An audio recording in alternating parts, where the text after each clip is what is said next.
सुप्रभात विद्यार्थियों, स्वागत है आपका साफल्यम संस्कृत रायाखेड़ा के इस YouTube चैनल में। तो सबसे पहले मैं आपको बता दूं, आपको सबसे पहले इस चैनल को सब्सक्राइब करना है और बेल आइकन को दबाना है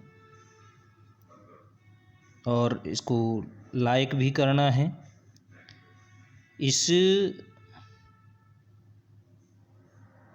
के माध्यम से मैं आपको बताना चाहूँगा, अगर आप इसको ध्यान लगा करके पढ़ते हो तो मैं इसको आपको इसकी सफलता के बारे में बताऊं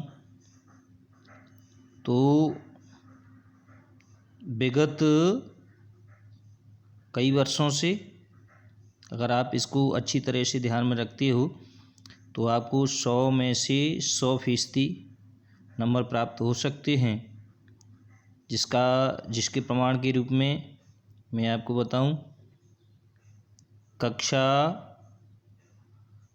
10 में सर्वप्रथम फरेंद्र सिंह ने, जो कि LCM स्कूल का विद्यार्थी था, उसने 100 में से 100% अंक प्राप्त किए थे। उसके बाद में 2015 में संध्या उपाध्याय, उसके तुरंत बाद में मिनी जैन, डॉटर ऑफ बल्ले जैन, उसके बाद में और अनेक प्रकार के अनेक जो विद्यार्थी हैं उन्होंने भी 100 में से 100 अंक प्राप्त किए हैं, जिनका वर्णन करना अधिक उचित नहीं है।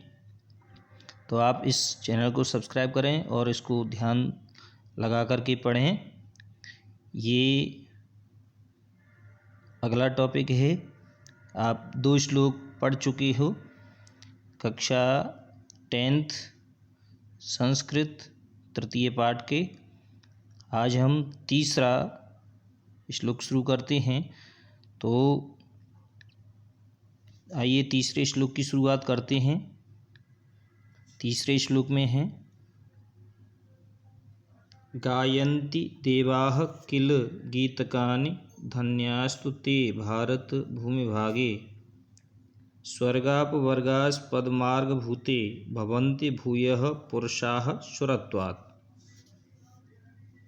गायन्ति गाते हैं, देवाः देवता लोग, किल निश्चय ही, गीतकानि गीतों को, धन्याः तु धन्य तो, ते वे हैं, भारत भूमि भागे जो भारत भूमि पर उत्पन्न हुए हैं। स्वर्गापवर्गास्पदमार्ग भूते, स्वर्ग और प्लस अपवर्ग, स्वर्ग और अपवर्ग कहते हैं मोक्ष, स्वर्ग और मोक्ष के मार्ग भूते मार्ग में उत्पन्न, भवन्ति होते हैं, भूयः पुरुषाः सुरत्वात्, भूयः पुनः पुरुषाः पुरुष, सुरत्वात् सुरत्व के कारण से। आइए पूरे का अर्थ समझते हैं। निश्चय ही देवता लोग जिसके गीतों को गाते हैं, धन्य तो वे हैं जिन्होंने भारत भूमि पर जन्म लिया है या जो भारत भूमि पर उत्पन्न हुए हैं। स्वर्ग और मोक्ष के मार्ग में उत्पन्न वे देवता लोग अपने सुरत्व के कारण से पुनः पुरुष होते हैं। दोबारा पूरे का अर्थ समझ लेंगे। निश्चय ही देवता लोग जिसके गीत गाते हैं, धन्य तो वे हैं जिन्होंने भारत भूमि पर जन्म लिया है या जो भारत भूमि पर उत्पन्न हुए हैं। वे स्वर्ग और अपवर्ग अर्थात मोक्ष के मार्ग में उत्पन्न अपने सुरत्व के कारण से पुनः पुरुष होना चाहते हैं। अर्थात देवता लोग भी इस धरती पर अपने सुरत्व के कारण जो पुरुष हैं उसके रूप में जन्म लेना चाहते हैं। यह विष्णु पुराण से लिया गया श्लोक है।